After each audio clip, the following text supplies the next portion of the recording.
So hi and welcome. My name is Dan MacIsaac. I'm a physics professor at Buffalo State University in Buffalo, New York.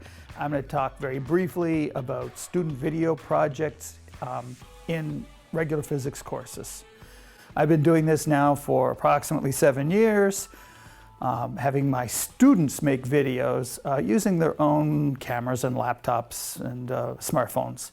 And I'm a big believer that whoever's doing the talking is probably doing the learning, and to organize your thoughts into a video presentation means that you have learned a little physics. So my insight for these projects was that I would have the students make the videos. I would not be so concerned about the ultimate quality of the student videos so much as the process. I'm interested in the process of students collecting their thoughts and figuring out how to articulate them clearly, and then present them in some kind of a meaningful way. And along the way, I'm hoping they're learning some physics. So this is kind of an old idea, really. Lab reports and book reports and stand and deliver kind of reports, show and tell, have always been about this kind of a presentation of your own thoughts and ideas. So this is just turning it into a video format. So the way I do these things, I do them for introductory physics courses in New York State. And many of the people that I have prepared to become physics teachers now do them in their own high school and middle school science and physics courses as well.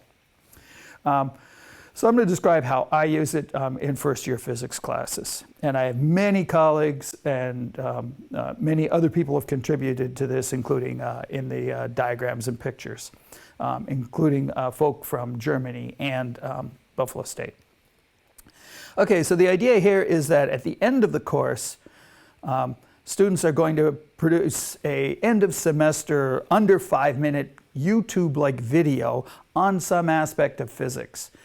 Very few of these actually ever wind up going on YouTube. I will show you a couple, but that's kind of the idea. Everyone knows what that looks like. Along the way, they have to produce a bunch of intermediate artifacts that I can provide credit for, one of which is a storyboard.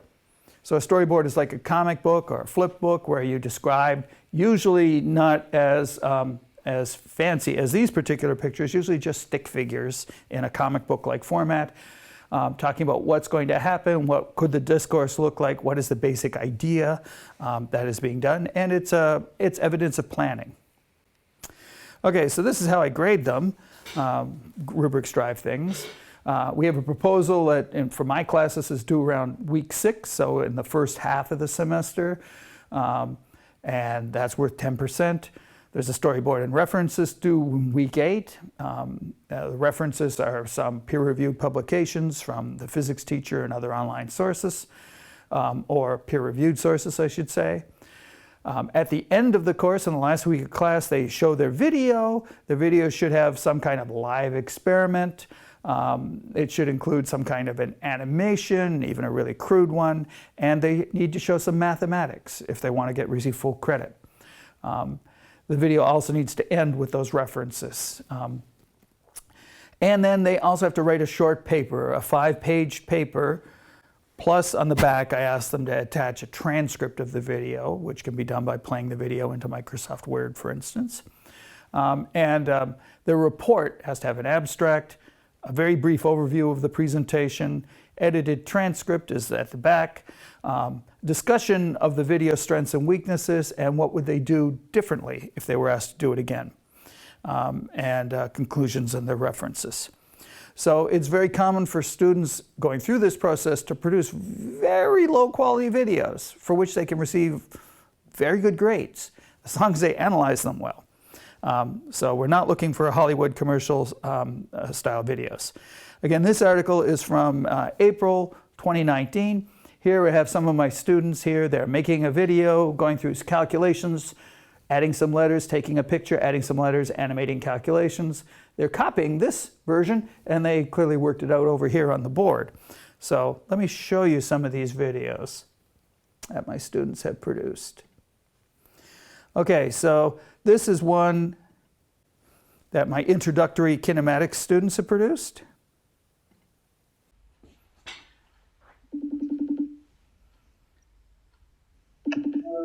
Hey Nat, what you doing? Hey, I'm working on these web assigned questions. The one that our professor gave us for physics, I've literally just been stuck to like my laptop this entire time. Are you doing the one that was due this Wednesday? I'm doing the ones due like Sunday, but I'm still Just a comment, my students love to make little skits, often introducing the physics problem and setting the stage for the physics. I'm kind of old-fashioned, I charge straight into the physics, but my students really like to set it in context. lost, to be honest. In this case, they're doing some kinematics problems. Okay, so I understand the concept of kinematics, right? But I'm still making my graphs, the ones about velocity and position wrong. And I don't know why. I think it's because I haven't seen like a good example that's really made it click in like my brain, you know? Or I'm probably really tired and I'm not trying. Yeah, that's exactly the one I'm lost about too. I just need a good problem that makes it make sense for me, you know? Do you know what we could do? We could probably call Michelle because I know that she said that physics was like pretty easy for her, to be honest. So I feel like we should try. Yeah. You know how she is. She might be at work. I don't know. I mean, it's a simple question, to be honest. So I'm just gonna add her and see. Hopefully she picks up because I can't keep staring at this laptop screen for hours. Hey, I just got in the car. All right. I'm gonna try and make it quick. So, do you understand those graphs that we're doing in physics? Does it make sense to you? Can you help us make sense of it as well? Because we're kind of lost, not gonna lie to you. Yeah, do you mean the position and velocity ones? Yeah, we're talking about those questions, those graphs. Well, I'm running late, so I could just show you an example while I'm driving. There was an example that I saw in a textbook about this person driving somewhere, so let's imagine me driving somewhere as our real-world example. To make a position versus time and velocity graph, I'm going to measure my distance to the grocery store in kilometers and the time that I've traveled in minutes and the speed throughout the trip. To make our graphs, I'll be using this phone as a GPS to measure the time that I've taken to drive and the distance that I have traveled. And to record our data, I will be stopping at every red light. And at those red lights, I will record the time that I've taken so far and the distance in kilometers that I have driven. And I'll do this until I get to the grocery store, and this will make our position versus time graph. Okay, so I'm ready, and you guys can sit back and enjoy the ride with me.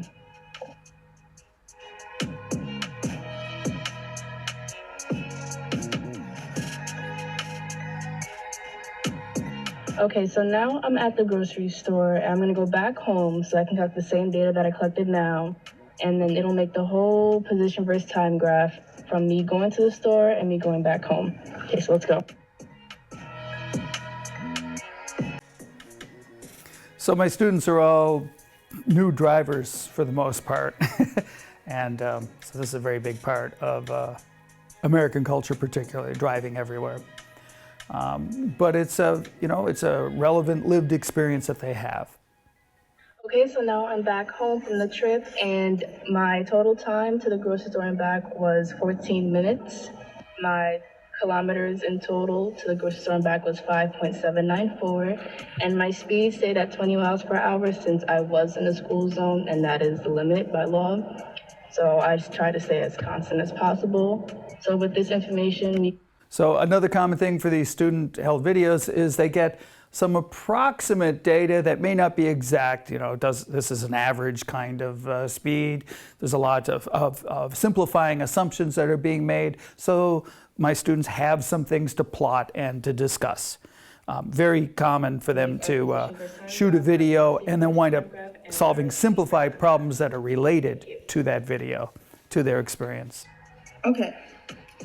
So how the heck would all these data points look on graphs? let's start off with my position. I calculated the amount of miles it took to make a round trip and converted it into kilometers, which told me that my total distance traveled was 6.275 kilometers in 14 minutes. Which means to go there, you traveled about 3 kilometers. Wouldn't the graph just be a triangle? Yes, exactly. When going to the store, I am heading in the positive direction of y, which means that the slope will increase. When I come back, I begin to head in a negative direction. Yeah, which is basically what position is all about. Because in our situation, it's equal magnitude but opposite direction. So that makes sense. Okay, so I got position, but if velocity was constant, wouldn't it just be a straight line? Actually, our velocity over time graph would not be a straight line, but you're close. Let's just pretend that our grocery store trip was a straight line with no changes in speed or stops. Velocity and speed are very similar, but velocity accounts for magnitude and direction. Meanwhile, speed only accounts for magnitude. So that would mean that our speed graph would be a straight line since it's constant speed and it doesn't represent direction. So yeah, that makes sense. Let's not forget that the speed and velocity are also in meters per second, so we should always check our units. Yeah, you guys don't need me here, you basically get it. Lastly, to our velocity graph. It would start off by heading in a straight line due to constant speed towards the positive direction, but once I return home, I start heading in the opposite direction, which is why it becomes negative and continues. Michelle, you are such a lifesaver because I was definitely not going to pass this class if I didn't get past chapter 2. All right. Okay, now the students actually go on to do a few more problems, making assumptions and doing solutions. And they're not perfect. In fact, I turned the comments off. In this case, this one is on YouTube with comments turned off. Because, you know, there are some things missing like units for position at times. But it's a process. They've got most of the idea, and I can show this and feel very assured that my student understandings are growing in the correct direction. Anyway, so the video will end hopefully with some Moving in the opposite direction. with some references. Slowing her down. So I did a couple of other relevant. Guys, I think this study has finally concluded. Do you have any questions? Thank you so much for your help, Michelle. I definitely owe you big time. Have a good day, y'all. Bye.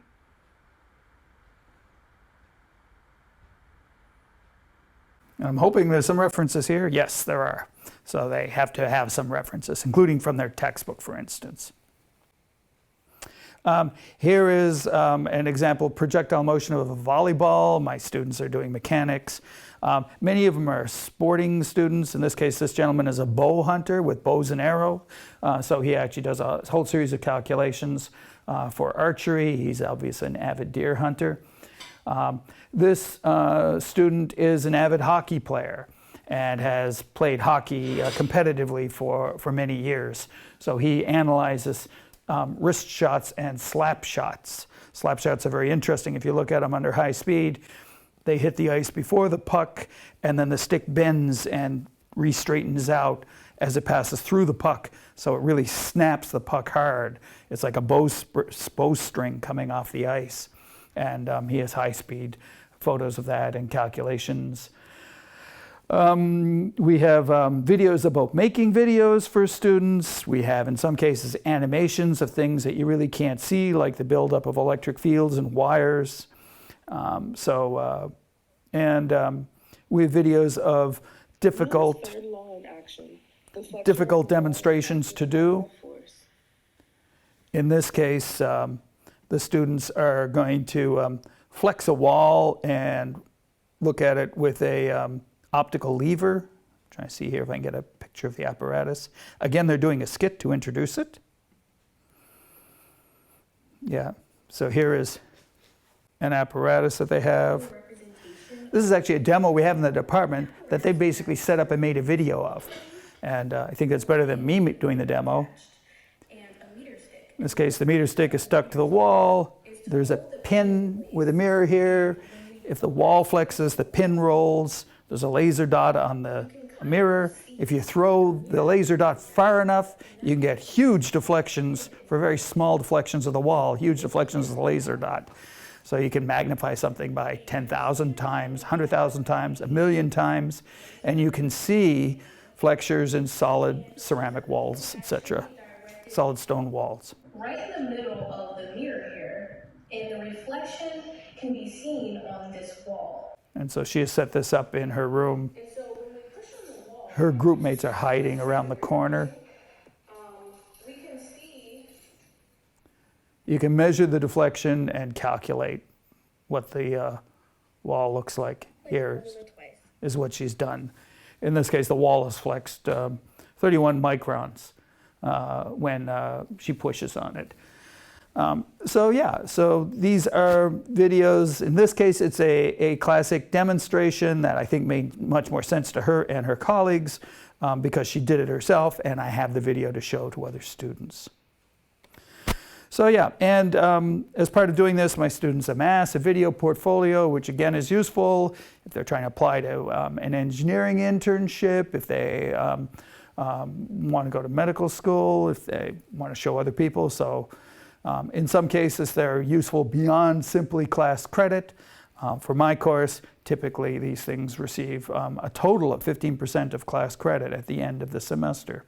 And it's also nice because for me as a professor, it gives the students a chance to negotiate something with me, which in some cases actually surprises me. It's stuff that I never anticipated, like the bow hunting and the hockey. I had another gentleman do controlling dirt bikes in midair using angular momentum, which is pretty neat. And that's always fun for me as a professor because then they do something unexpected and different as opposed to just doing exactly what I told them or asked them to do all semester long. So that's really kind of cool. And it reflects their interest in creativity. And I think my students like it. So I encourage you to have your students make videos. Not you as a teacher making videos for them, but have them make videos for one another and for you.